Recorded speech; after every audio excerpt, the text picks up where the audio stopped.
is a really upsetting one. Jesus. I was a big fan of his in 2016. Back in 2016... How? What was there to be a fan of? In 2016, he was still doing the same dumb shit of, like, diss tracks and saying, these kids need to be stopped. He was like, damn, this kid is so cringe. This kid is just lame.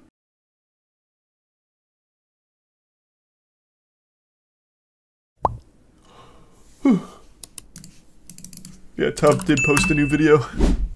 I'm pretty confident I'm going to know all of these. Let's see. Oh, wait, hold on. I don't want spoilers. All right. Hey guys, welcome back to another video. Today we're going to be talking about YouTubers you in the chat, Tub? Their careers in seconds. There are a lot, and I'd like to make this a series. Probably gonna see a part 2 coming in the future, but there are a lot of OG YouTubers that I forgot existed, and I just remember, wow, they did something horrible. But I know I'm like Mr. Long Intro. I'm sorry about that. I'll make this one short. Oh, you don't need to apologize for that. It's that new music video coming out October 3rd. Yes, you guys finally don't have to listen to Cherry Soda on repeat anymore. I got you guys with a new music video, Spotify, Apple Music, all of that. Yeah, October 3rd. Be there for the live premiere. It'll be on this channel. It's gonna be so fun with the live chat and everything. I'm thinking November the EP will be out, and that EP will have music videos to every single song, and that'll be like a 30-minute video. That's the way to do it. Music video per song. You guys up, but let's get started with our list. Vitaly ZD TV. So Vitaly, this guy fell on some fucking wild times. Pretty sure it was a crippling drug addiction, and then he snapped one day, jumped out of a moving vehicle, and beat a random woman. I'm going off memory here, but I'm almost positive that's what it was. Vitaly Zodorovetsky, also known as Vitaly ZD TV, was once the Bang Bros guy, whatever it was. Concepts at the time, such as Gold Digger pranks, Russian Hitman pranks, In the Hood pranks, and who could forget classics such as How to Get Girls to Kiss You, Getting Girls Panties, yeah, the classics, Can I Eat Your Booty. The channel now sits at 10 million subscribers and over 1 billion video views, though his recent uploads don't match that of a 10 million follower channel. So what happened? If we want to understand the fall of a man who was once getting a minimum of 20 million views per video, we have to go to the very beginning, before he was even a prankster on YouTube. Let's go back to when Vitaly was 18 in 2010. A Russian friend of his called him up and told him he could make easy money if he just appeared in an adult video. Being broke and living with his mom and abusive stepfather, he took the chance. And that's when this infamous video was filmed. The video is a bang bus film where the girl picks up guys and fucks them in the van, though Vitaly couldn't get hard, so it was an extremely awkward 12-minute video. Yes, I watched all of it. Yes, I was alone. Yes, I had lotion. The next year in 2011, Vitaly would that's an internet classic, by the way. I remember when that story broke. So Vitaly used to be massive. Most of you probably don't remember him now, but he was absolutely massive for a time. And then one day, out of nowhere, someone recognized him in a Bang Bus video, posted it on Reddit, and it flew. That shit was huge news. Yeah, he basically did start the pranking meta. Well, the fake pranking meta, the one where it's like, Gold Digger prank. But he like paid all the actresses and shit. Yeah, he was the one that started that. Man pioneered that, trailblazed. Why couldn't he get hard? I don't know, nervous? I'm not his penis. I don't know why he couldn't get hard. I have no idea. Uploading pranks to no avail. It wasn't until June 2nd, 2012 that he'd upload the Miami Zombie Attack prank, a video where Vitaly pretends to be on bath salts scaring the locals. This, of course, was a reference to the situation that occurred only a week prior where a man on bath salts bit off a homeless person's face. Kind of a weird thing to base your prank off of, but hey, it was 2012 and I understand it was a different time. The video gained 10 million views in a week and gained Vitaly 70,000 subscribers. This even caught the attention from Daniel Tosh from Tosh. Oh my god, Tosh.0. Oh, and not to mention CNN. So, a guy in Miami, a prankster, decides to go out, dress up as a zombie and covered in blood, and he starts running around chasing people. Look what he does to this guy. Like, you can see the front of his shirt when he turns. He's covered in blood, and he chases this poor guy here, and numerous people, and they're rolling on it, right? It's a prank, so he chases people around, scaring the absolute. These are 5 good subs. He rode the momentum and kept making prank videos and started becoming the face of YouTube pranks, along with FouseyTube, Roman Atwood, Dennis Rohde, and several others. Saying Vitaly got into a lot of controversies is an understatement, but I'll tell you guys the biggest ones. In 2014, Vitaly was arrested for streaking the field during the 2014 World Cup final in Brazil. He had natural born prankster across his chest.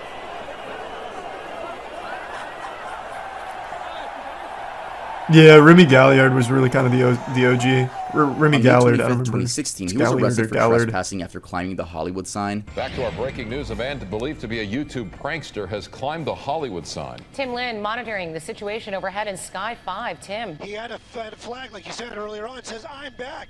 I don't know where he was before, but apparently he is back. The next month, on June 10th, he was again arrested for streaking during Game 4 of the NBA Finals between the Cleveland Cavaliers and the Golden State Warriors. This time with Trump sucks on his chest and LeBron for president on his back. I don't remember any of these. I only remember his stupid, like, gold digger pranks and shit like that. In 2017, he streaked at the World Series.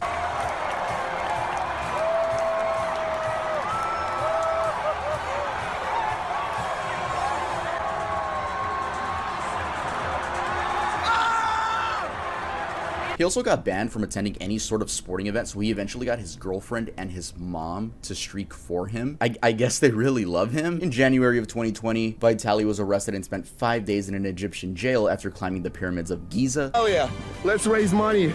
I did this for a good cause. Spread awareness by these beautiful pyramids in Egypt.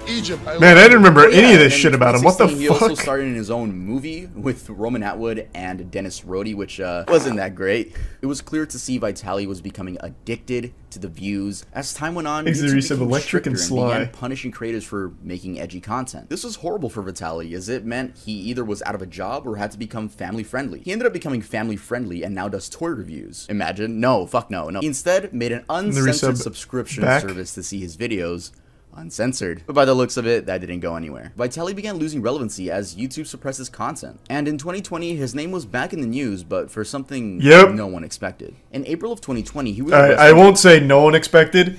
This man fell so hard. So even before this story broke, it's about to be when he beat the woman. Even before that story broke, there was so many videos, so many clips, and so much shit all about how bad he'd gotten. From drugs to all kinds of, like, different kinds of substance abuse. It was bad. Like, this was not surprising, but the brutality of it caught most people off guard. There's even a video of his arrest. I think it's on Code Blue. Or, not Code Blue. I think it's on Police Activity. Later charged for aggravated battery by the Miami Beach police. Vitaly tackled a female jogger and struck her multiple times on the head and chest. Your boy can stay back there. Oh, here it is. Yeah, here's a clip from it. No, put your hand on the car. Just lean on the car, please. Lean on the car right there. I'm sorry, guys. And he seemingly did this for no reason, but it was later revealed that he was on shrooms. No, but mushrooms are good. I never had a bad trip until that one time where I flew. So I was COVID mushrooms. I was bored. Last thing I remember is, please help. And I tried to hug her and she pushed me or whatever. And yeah, I hit her and I realized what I was doing on top of her, and I was like, what the fuck? And I didn't even run back to the house. The article says, Jesus Christ. I didn't know what was happening. He was released from custody after a $7,500 bond. Vitaly reunited with his attorney, Roger P. Foley, and released a video on how Roger was able to get him to avoid 15 years in prison. After filing in on the case, the charges were immediately reduced to felony battery, a third-degree felony, and after a few months, the case was reduced to a misdemeanor and eventually dismissed. I feel like if the charges got dropped because you have a really good lawyer, I don't know why you would make a video on it. It kind of seems like a big fuck you to the woman that got attacked. Like, hey, that's exactly what it is. Yeah. I got a good lawyer. It's kind of a weird video to make. Fast forward to 2022, and Vitaly seems to be trying to make a comeback to YouTube with classics such as Can I Eat You Out? How Tight Are You? And Epic Farting on Girls prank. Someone needs to tell Vitaly we're not in 2015 anymore. He even does the he's killing it, guys intro unironically, and it's pretty sad. What's up, villains? Welcome to another video. The prank format on YouTube isn't what it used to be. Great examples of new prank channels are Balin Levine, Loaf, Kaisen Nat, Gideon, and the list goes on. But these new era of prank channels have one thing in common. They all have a lovable main character. With Vitaly, it's going to be hard for him to gain an audience again, especially after being a woman beater. But I guess we'll see what's next for Vitaly. It should be prison. Tub doesn't go into it, but he beat the shit out of that girl. Man jumped out of a fucking moving vehicle just to beat a random woman who was jogging. Like, he should not be out of jail. The guy's a menace. So I think it's fucked up. His lawyer got him out of 15 years of prison. What bullshit. Yeah, that guy sucks. Thanks to the resub advanced and the bits, Marty. He's probably out of his fucking mind. Yeah, he absolutely was. It's no excuse, but yeah, he absolutely was. Because the man's been abusing substances for the better part of like 6 years now. Yeah, he must have called Saul because that guy worked some magic.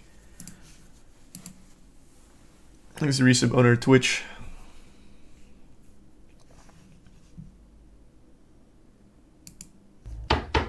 Yo, hold on, guys. Someone's knocking at my door. Thanks to Tier 1 Doctor.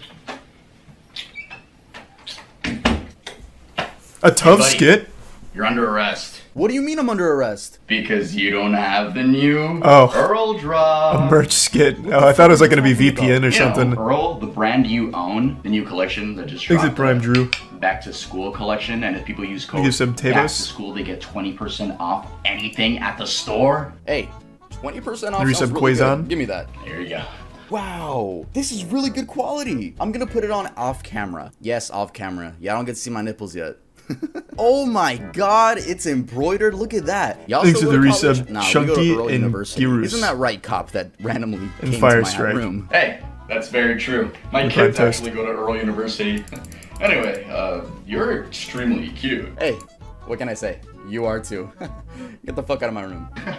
Okay. Guys, make sure to use code Back to School to get this How adorable. amazing Earl hoodie, which I will be wearing for the remainder of the video. EarlDoesn'tExist.com. Let's move on to the next one.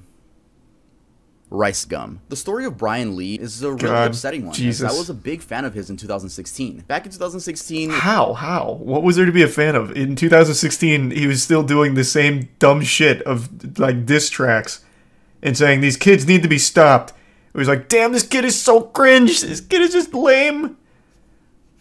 What the fuck was there to be a fan of? The guy hadn't done anything, like, ever. I will legitimately never understand how Rice Gum rose to popularity on the platform. Always blew my fucking mind. It was definitely a different era. We had YouTubers such as Leafy, Pyrocynical, Grade A Under A, Drama Alert, H3H3, iDubbbz, Filthy Frank, and yes, some of those YouTubers still upload to this day, such as Pyrocynical. Shout out Pyrocynical. If you know me, that's crazy because I look up to you. But we're talking about Rice Gum in specific. I made a video dissecting Rice Gum's fall off last year, so if you want a more in-depth version of that, you can watch that after this one. Anyway, Rice Gum initially blew up off his These Kids Must Be Stopped series, a series where he makes fun of cringeworthy kids on the Musical.ly app. Alright, man. I don't know if you guys heard it. This fucker just said, I'll be drunk texting you. I did some research. This fool is 13. The public absolutely loved these videos, and he quickly skyrocketed to 100,000 subscribers. And only 4 months later, he reached the 1 million subscriber mark. He continued roasting other influencers, and the main thing people look forward to in his videos were the diss tracks. Your fans are little kids under the age of 12. Tell me why your ears make you look like an elf. You think I'm trying to roast you, but I'm just trying to help. Psych! I'm just here to give you this L. God, yikes. Now, these diss tracks weren't good, even worse but than they I were remember. extremely entertaining at the time. As time Tier went 1 on, he Dream, only grew and Prime was becoming Massey. a mainstream YouTuber. It was great seeing this 19-year-old achieve his dreams. But on January 14th, 2017, he uploaded a video which many fans to this day claim was the beginning of his demise. Finally Moving Out of My Mom's House is a video where Rice Gum kinda just tells the audience he's moving. He did move, but 3 months later he moved again into the Los Angeles Clout House, an influencer house founded by the Clout House, I forgot about that. Violet, Summer Rae, Wolfie Raps, FaZe K, and some other forgettable people. And I don't mean that in a mean way, like some people in there were genuinely forgettable. Now, this is where Rice Gum's downfall truly began. Not statistically, though. I mean, he peaked in popularity at this house. Bigger videos, better production, more money, more fame, but that all came with a big ego. You see, if there's anything I've learned from doing research of YouTubers' rise and fall, or just celebrities' rise and falls, it's to never get a big ego. That will just make sure your career dies. But I'm going off track now. Then one day, iDubbbz uploaded a content cop on Rice Gum, a video where Ian completely rips Rice Gum apart for being an arrogant, money-fueled YouTuber. He is extremely insecure, and he makes it very obvious when he uploads videos like this, where he details how much money he earns in a month on YouTube. There's like this video that has been going crazy viral, and basically in the video he shows how much money These are the resub YouTube buck. has paid him. Everyone just giving him so God, much this is props, such a everyone nostalgic loves him. trip. He's getting so much street cred, and I'm like, I can't believe it's been fucking 6 Last years. month, I made a roughly $60,000. I mean, it's okay. It is actually my lowest paid month. Once again, I only got 20 million views. I'm not sure what odds he's trying to improve. The odds that a female will finally see him as a suitable sex candidate because he has money, or the odds that his child fan base will revere him more as a god. After this, Brian's videos began receiving a ton of dislikes. Now this, other people, is Ricegum's downfall. I'll explain later why it wasn't. After this, his content began getting more, lewd. But hey, they got views, right? Then he got into this... Then he tried to make a family channel when he started falling off. The family channel didn't work. His girlfriends wouldn't stay with him, and he just stopped making videos altogether. That's where the curtain closes on the Ricegum story. He tried streaming GTA RP, but after getting insulted by the chat constantly, he eventually called it quits there too. I already know his whole fucking story, man. This guy's just such a fucking L. He was for a long time my least favorite person on the platform. So I kept up with him, man. I was like a full-blown hate watcher. Thanks for the gift sub, Angel. Mystery box scanning situation where he didn't even apologize. He just pointed fingers and was like, hey, they did it too. There's this YouTuber named Reaction Time. He actually has more subscribers than me. I don't know how because he's not cooler than me. But anyways, he made the same type of video. The same type of video like 3 months ago. No one said anything. It wasn't a problem. And then all of his scams, but kids don't care about getting scammed. Dobrik's crew, whatever. They're influential. Got kid fans. Same thing. Open up boxes. This was 3 weeks ago. Way before I was doing it. Why did no one bring it up 3 weeks ago or even talk about these guys? It seems like after this, he just started uploading extremely inconsistently. Fast forward to 2021, and he became a full-time Twitch streamer. The last the general public heard from him was when he was beefing with KSI, and then with Aiden Ross, which, by the way, I don't know if that was real or not. He's a Tier 1 Gaming. They lived in the same fucking house, but quite frankly, I don't care enough to look more into that. Yeah, I don't know if Tubbs gonna mention it, he might, but I have to pee really bad, so I want to mention it. He also did a lot of scamming towards, like, the death throes of his channel. He did, like, the, here's 20 Amazon gift cards to make up for my last scam. And if you used any of the codes, they were already used, like, 3 years prior. So he just gave, like, previously used codes, so he scammed on top of a scam. But the scam before that was these, like, fake loot boxes. Before that was another, like, fake raffle. So right towards the end of his career, he just started, like, scamming as much as he could on his way out. Thanks for the 10, damn, thank you for the 10 gift sub size. Oh, Save the Kids, I forgot. Yeah, and Save the Kids. But he was like the most forgettable person in that because by that point he was already completely just out of the public eye. You're right, he was with Save the Kids. I forgot about that. Twitch tweeted about Kai. I saw. I was actually shocked. I think, here's my theory. I think Twitch is now in a position where they feel threatened by YouTube now. So now they're doing everything they can to try and do anything the community has said. I mean, whatever. I mean, I think it's a net positive no matter what. But Twitch just rolled out this terrible elevated chat thing out of nowhere, which is a terrible idea. It seems like it was so haphazardly thrown together because everyone was upset about their 70-30 split going away. So like, wait. But look, yeah, you're all going back to 50-50, but here's an elevated chat functionality, which is more money for you guys. And it's fucking dog shit.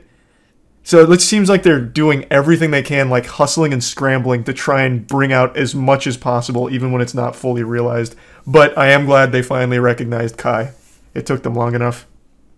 Ricegum's main channel hasn't seen an upload since 2020, and same with his Family Gum channel. He doesn't really tweet or post on Instagram. The times when he's most seen is on his girlfriend's TikTok, but personally, I truly believe that January 14th, 2017 was the beginning of Ricegum's downfall. Again, not numbers-wise, but Tier 1 Fear, and the 5 gift subs Maki. Moving to LA doesn't mean you're going to turn into this clout-chasing demon. But if you let the lifestyle consume you, it will turn you into someone no one wants to support. I really would be interested in seeing Brian return to YouTube with a more humble and charismatic attitude. And I'll give him credit. He made his bag. Impossible. He even started the entire diss track trend on YouTube. But his image will always be remembered as the arrogant hypebeast who let fame get to his head.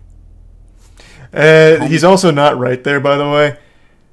Back when I used to like actively shit on Ricegum, one of his friends actually reached out to me, like an old high school friend, and was just telling me stories about this guy. I can't corroborate any of them, but they were friends. Like, he linked his Facebook. They were friends in high school. He was telling me that Brian was legitimately always a douchebag, but kind of a loner in high school, but still an asshole.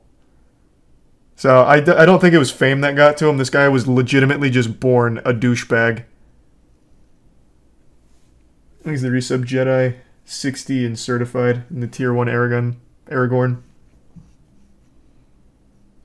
Carson. Carson King, aka Call Me Carson, is a YouTuber who peaked at 2.9 million subscribers, and ever since the incident, his subscriber count has been trickling down. He began his YouTube journey by uploading Minecraft videos to his first 2 channels, which were called GamerCraft157 and Icebox Carson, before eventually moving to the Call Me Carson channel. His channel started taking off in 2017, with videos focusing on Discord trolling, reviewing internet media, and playing video games with his friends. The momentum continued, and the official name of his friend group became Lunch Club. It consisted of Call Me Carson, It's Joko, Jay Schlatt, Slimesicle. Holy shit.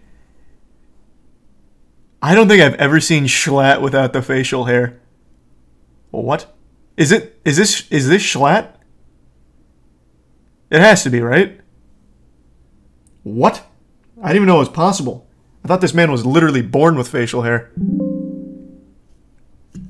God damn. I almost feel like I'm seeing something I'm not supposed to. Taking a peek behind the curtain. God. Oof. I wasn't ready for that.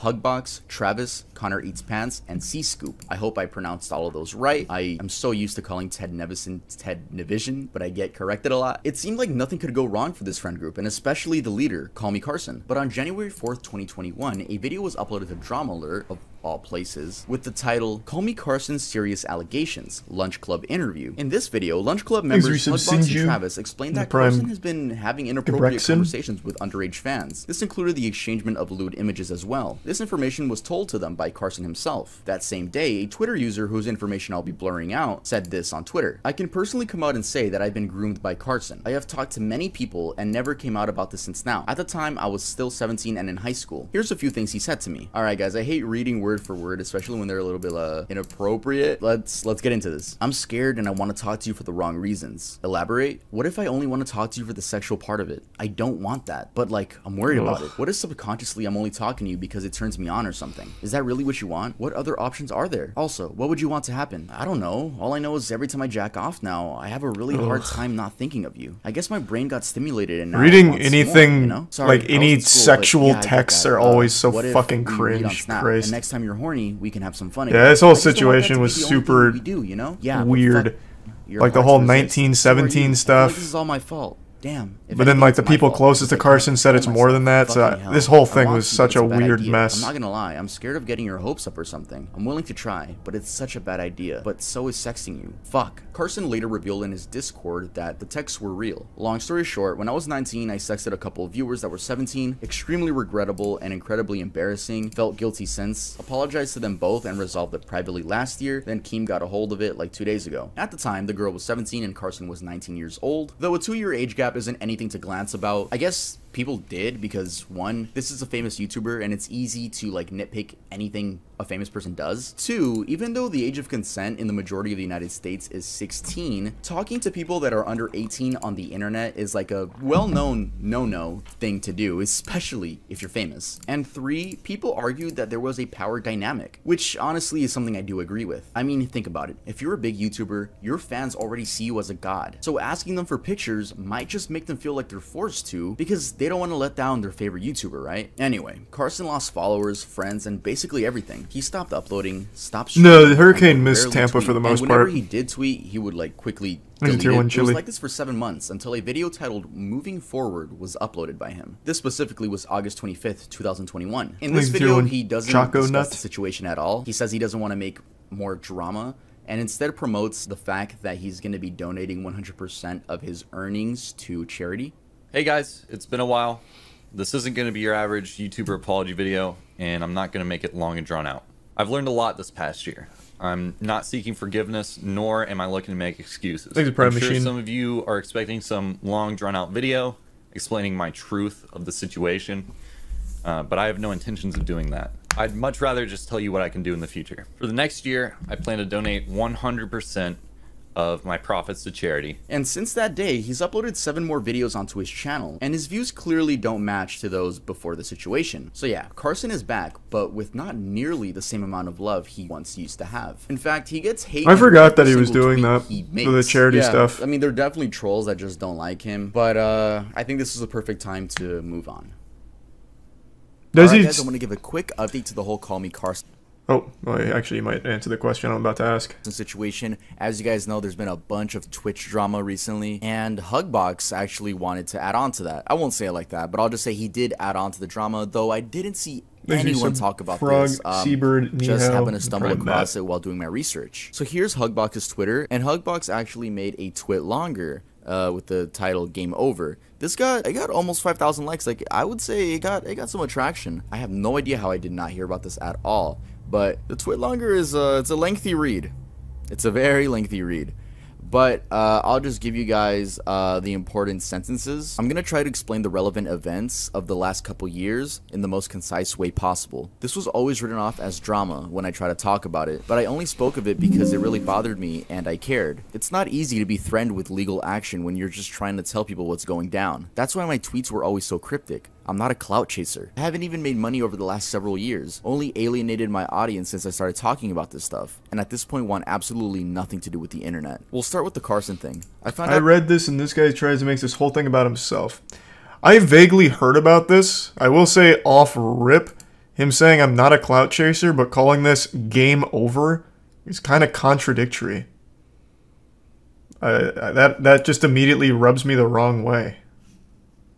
Started talking about this stuff, and at this point want absolutely nothing to do with the internet. We'll start with the Carson thing. I found out about what he did in March 2020, and for a moment considered tweeting it right then and there. Unfortunately, I did not have any concrete details initially. In fact, the few details I had were lies. The group had a meeting later that day which our manager, Ryan, told us that he had dealt with this several times before and we can make this go away. And some members of the group insisted we needed to stick by Carson. At this point, I was checked out completely, but naively was shocked that so many people seemed to value their careers over doing the right thing. Over the next several months, I started asking around as to what others had been told, and found out that every single person was told an entirely different story as to how many girls he was contacting and what their ages were. This pushed me to do something, and I had actually gotten the entire group to agree to recording a video of each of us simply saying what we were told and uploading it directly to the Lunch Club channel. No baseless accusations, no clout chasing, just the truth. At the last moment, many pulled out of the video because, in Shalat's words, he had too much to lose. Deja vu. It was never supposed to go through Keemstar. I'm gonna skip this paragraph. Again, you guys can just go to Hugbox's Twitter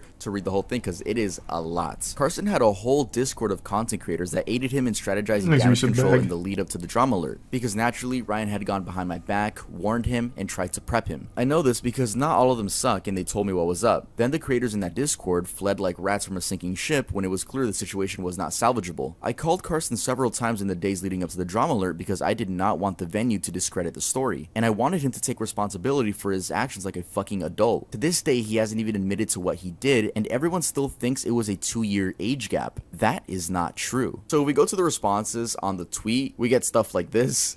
I like how instead of telling us why it was worse than a 2-year age gap, he simply didn't. Oh, that's rough. Elaborate on that. Sorry to hear that, Lamone. No, it's a very strange twit longer because, I mean, he's being cryptid like he said, but he said something about legal action, so I don't know. I don't know that. I'm just the messenger. I want to make that clear. I'm just the messenger, and I just felt like I should update you guys since something else came through to the story. It's very odd that Hugbox says that there wasn't a 2-year age gap. It was that was not it. But yet this girl says that she's 17. But I also remembered apparently there were multiple girls. I don't know. It's very weird. What I'm telling you guys is not factual. Again, just the messenger. Yeah, this shit is so fucking messy. What? I guess now we're actually going to talk about another YouTuber, you know, because we're continuing the video. Shout out to Five Nights at Freddy's t-shirt. But yeah, let's head on to the next person on the list. I don't know much about Hugbox. So what was he saying? What was Hugbox saying then? Now I'm just left really fucking confused.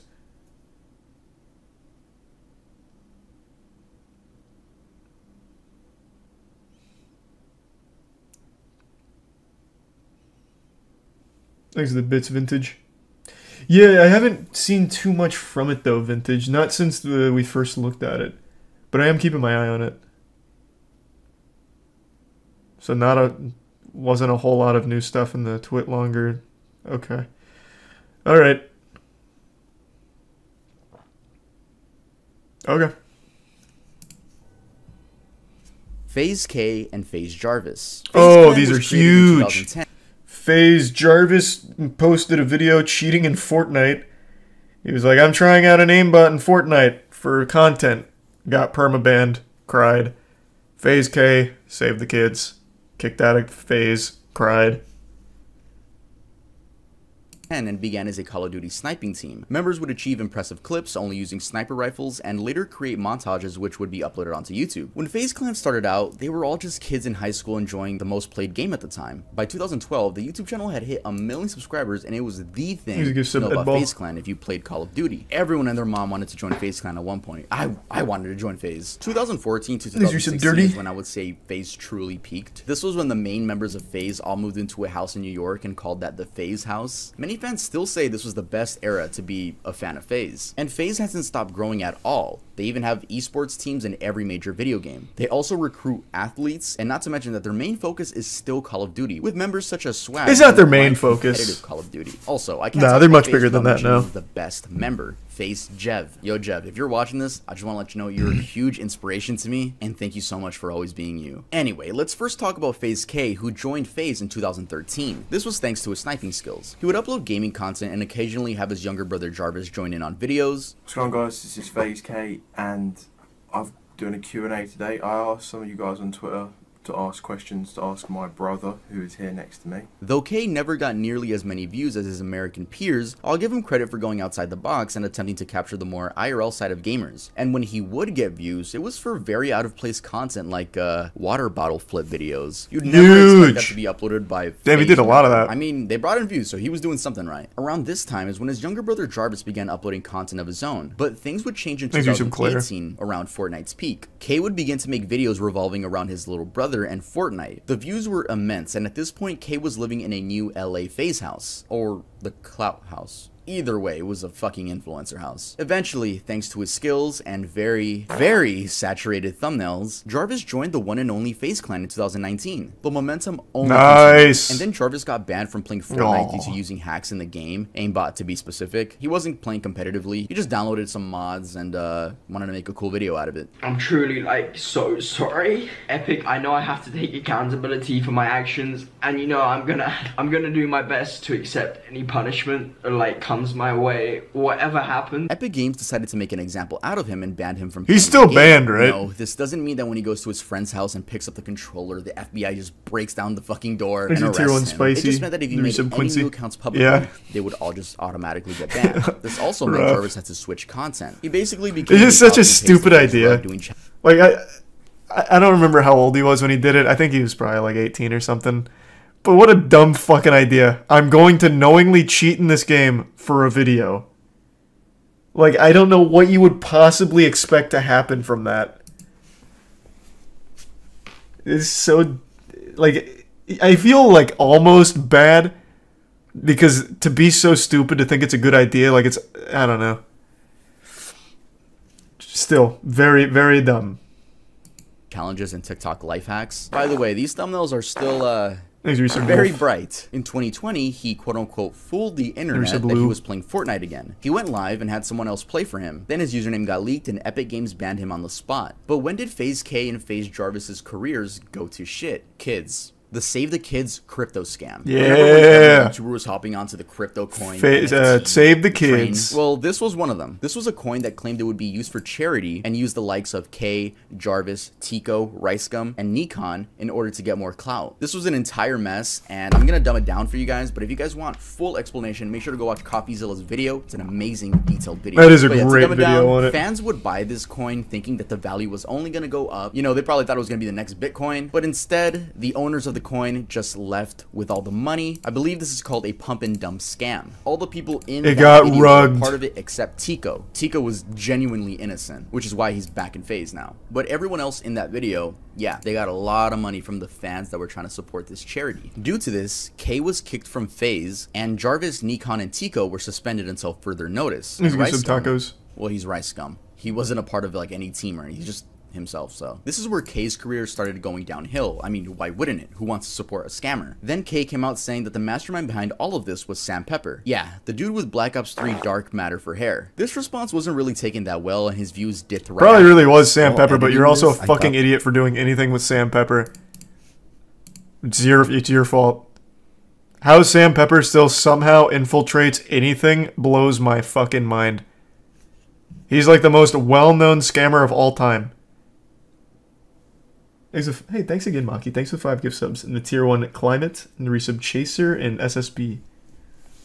Thought I got the wrong channel. I thought I put Jarvis's channel instead of K's. But notice how much K uses his brother in his thumbnails. Like, do you not think you have a photogenic face? I literally thought this was Jarvis's channel. I was like, okay, I gotta re-screenshot it. No, this is K's channel. I did not make a mistake. Again. Please stop the oversaturated thumbnails. Jarvis had a boxing match which he won, and he was back in FaZe. Then this video was uploaded, Why I Left FaZe Clan, where he explains that he left FaZe Clan because his big brother was kicked. Weird for me because I don't want to be a part of FaZe if like you're not in FaZe as well. Oh, that's so wholesome. Obviously, me and you, we started YouTube since the very beginning. Trust. All of this happened because of you and you pushing me to like make videos, start vlogging, give some start beaches streaming. and the resub really Duluth. all happened Give because some Claire. you pushed me to do it. Aww, tier 1 so Swoosh sweet. and tier 1 Except Carla. not really, because this is when Jarvis would begin uploading less frequently and get less views. And no, YouTube Shorts don't count because those views are from randoms, not your fans. I forgot to mention that they have another channel called Jarvis and K. Oh, nice. They do upload more frequently, but the views aren't there either. And for some reason, while watching their videos, I feel like they're always finding a way to diss FaZe. 7 months ago, I left FaZe Clan, and after watching these TikToks, I think I made the right decision.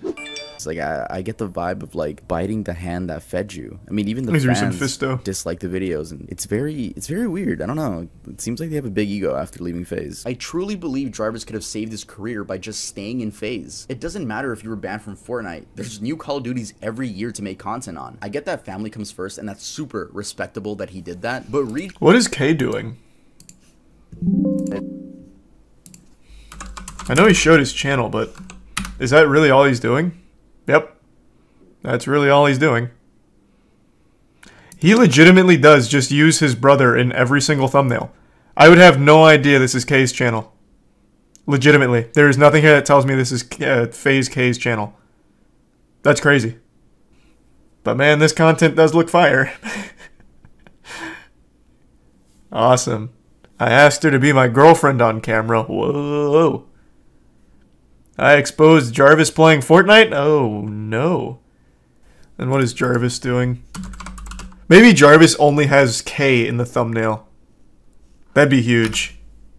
No, I guess not. He also hasn't fallen off nearly as hard. Yeah, it's mainly just K. So Jarvis has 2 channels? Well, yeah. Jarvis and K have 2 channels. They have their own, and then they have the FaZe and Jarvis channel. Or the K and Jarvis channel. Joining FaZe doesn't mean fuck you, bro, to your brother. It just Makes means the you're looking bits out fist. for yourself. It's quite literally your livelihood. That's a Nowadays, good question, they both Fist. I upload don't know. shorts and Mr. Beast inspired videos, but it doesn't seem their audience is there anymore. Jarvis had a video get over 1 million views recently, but it's because FaZe members are in it. Pretty ironic. I mean, you could have stayed. You could have fucking stayed in the group. But yeah, let's head on to the next one. Kiwis. Kiwis first started... Oh, I forgot about this one. 2015, when he was part of the Call of Duty team Red Reserve. This team was seen as a stepping stone to FaZe Clan. During this time, the Red House became a thing, and this included Formula, Random, Who? Mix, Kiwis, Oh, man. Game Gandhi. Since Crazy, we're talking no one about Red, remembers I gotta this. mention Red's best member, Game Gandhi. He was always the best person out of their crew and had the best content, and it just sucks that he got grouped with these... I won't spoil it. I'll let Tub this house had explain. a life of its own. Like, the chemistry It's pretty was there, bad, though. and the Gandhi vlogs were sweet and to the point. They weren't seen as rip-off FaZe anymore. They were just becoming Red. Until one day in 2016, Keemstar uploaded a video where Kiwi's attempts to justify why he sent a 12-year-old girl images while he was 17. And that had started a year and a half before the interview, so now the girl was 14 and he was 19. Either way, it's fucking disgusting. And then he proceeds to shoot himself in the foot. Because okay, so it was just weird. You sent pictures when you were 17 and she was 12. Now, I believe she said that She said she was 14. I believe, and the kick logs will prove it. Like, if you guys get it, like, okay, it's there, but she like, said she was 14 or whatever. But it she was a month ago. Yeah, and a month ago on Snapchat. Yes. Okay, so a month ago you sent her a picture. Yes. But the problem with that is you're 19 and she's 14 at the time. But the thing, like, I was in a really like depressed state. Like, she was talking to me. Like, she kept on saying how she was saying how she was so attached to me. And I was saying, and she said how she wanted to meet up, and I said that's really weird. I don't want to meet up. Like, that's something you can't bank on. Like, that's just really weird. I don't want to do that. and she's claimed that she wants to meet up with other people. There's another person in red that she talks to that she wanted to meet up with. Specifically, and we can talk more about that in private. But oddly enough, this wasn't the end of his career. He continued uploading and even uploaded a response video where he flat out victim blames the girl. I shouldn't have trusted this girl. I shouldn't have. I don't know why I did what I did. She convinced me that I could trust her, and it was a mistake. And that's something I will never make ever again. This girl lied about her age and convinced me to send her pictures of myself. Like, she sent pictures to me too, but his audience seemed to have been supportive. By this time, everyone knew about the situation, and due to living... I never saw that. This man's just out here confessing to full-blown crimes without knowing it. Thanks to Resub, Helicity, Waifu, and Jay. I only knew that first part. So the dude straight up like admits like, hey, I thought she was 14, so I sent her all these nudies. You know, that's why I was, you know, being romantically involved with a 14-year-old. I didn't know she was 12. She fucking lied to me. Can you believe that bitch? I didn't know he even made a response video where he just like straight confirms it and then makes it clear that he also received child porn. Yikes. In the Red House, the address was public. I don't know if they publicized it themselves. I'm sure they wouldn't dox themselves so fans could come over and say hi, but their address was known. Anyway, Kiwis got confronted at his own house by a random person, but it was done horribly. The person called him a... Like, the dude filming could have at least said some factual stuff instead of just saying that he's a... Red Formula. Yeah, the leader what's up, of the Red Reserve. What's up, man? What's good, man? How you doing, man? What's going on, You a fan? Yeah, I'm a fan of the Red Reserve. Is Kiwis around? Yeah, he is. Do you think I could talk to him? Yeah, sure. You wanna come on in for a bit? Yeah, sure. What? Red Kiwis. Oh, hey, DJ what's up? Tittynack. Yeah, in what's real up? life, the man with the big shorts. Yeah, what's up, dude? I wanted to ask you a question. Okay. Why did you rape that girl? Oh, you think you're funny? Yes. That is not funny at all, dude. Alright, you gotta leave, dude. Leave, bud? You gotta get out of the house. Why did you do it? You gotta get out of the house. Why would they invite this guy in? Yeah, I know the whole story. Get out of the fucking Why house. did you do it? What's Why the did you do story? it? You sent your dick online Get to out. a girl Hey, don't that touch was him. Don't touch him. that was Just 14 years old. open the door for him. That was In my house. 14 years Just old. open the door for him. Do you realize that? Do you not understand that she completely lied about her age? Get out of the house. It's proven. Get out of the fucking house. That's why I'm here. The reason why Kiwi's story is so odd is because he never stopped uploading. Why the fuck? How dumb is that whole house? What? Is everyone in that house just an actual fucking idiot? It's so fake. I don't know, man. It may be. I choose to believe that over them being that fucking stupid. I don't see why it would be fake, though, because then that once again just puts it in the public eye that this dude was sexting a child. Sending and receiving pictures from a child. So why would they try and make a fake video about it? Like, that seems like a terrible idea. Crazy. He even peaked in 2018, 2 years after that situation. This is, of course, with the help of overly saturated Fortnite thumbnails.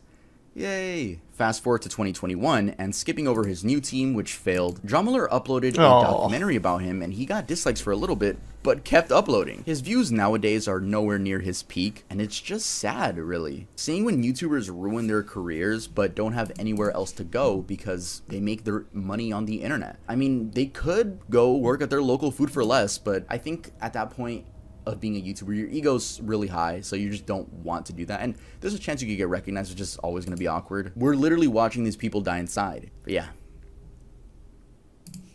Alright guys, thanks so much for watching the video. I just want to say I don't condone the harassment of any of these people. I don't want my subscribers to be those subscribers that go to these pages and leave hate comments. Don't do that. Let's just watch from the sidelines, chill out. But looking at all these names, the only person I would say really didn't do anything wrong, just made like I guess a bad decision, was Jarvis. I don't think he did anything to get canceled for. Yeah, his was very stupid. He cheated in a game, and the game happened to be his cash cow. I agree. Out of everyone on this list, Jarvis was like the most like trivial, the most innocent. He cheated in Fortnite because he's a fucking idiot, and he got banned for it, which cost him like his career as a Fortnite creator. But he's still doing fine.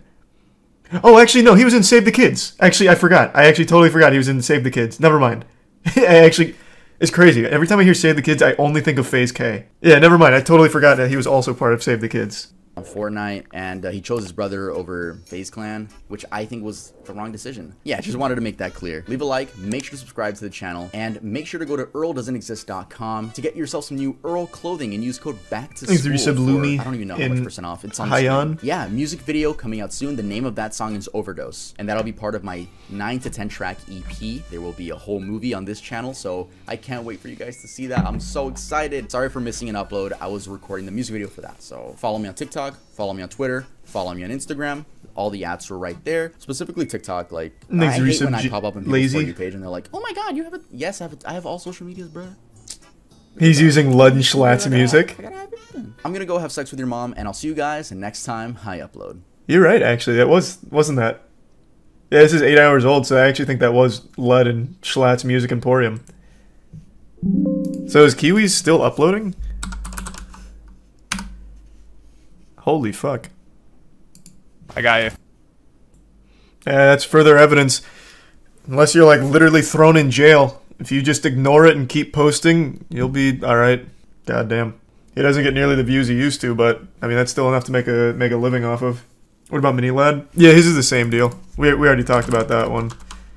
He doesn't get the views he used to, but still enough to make a living. Oh, what did Mini Lad do? Oh, that's another huge story. I don't even know where to begin.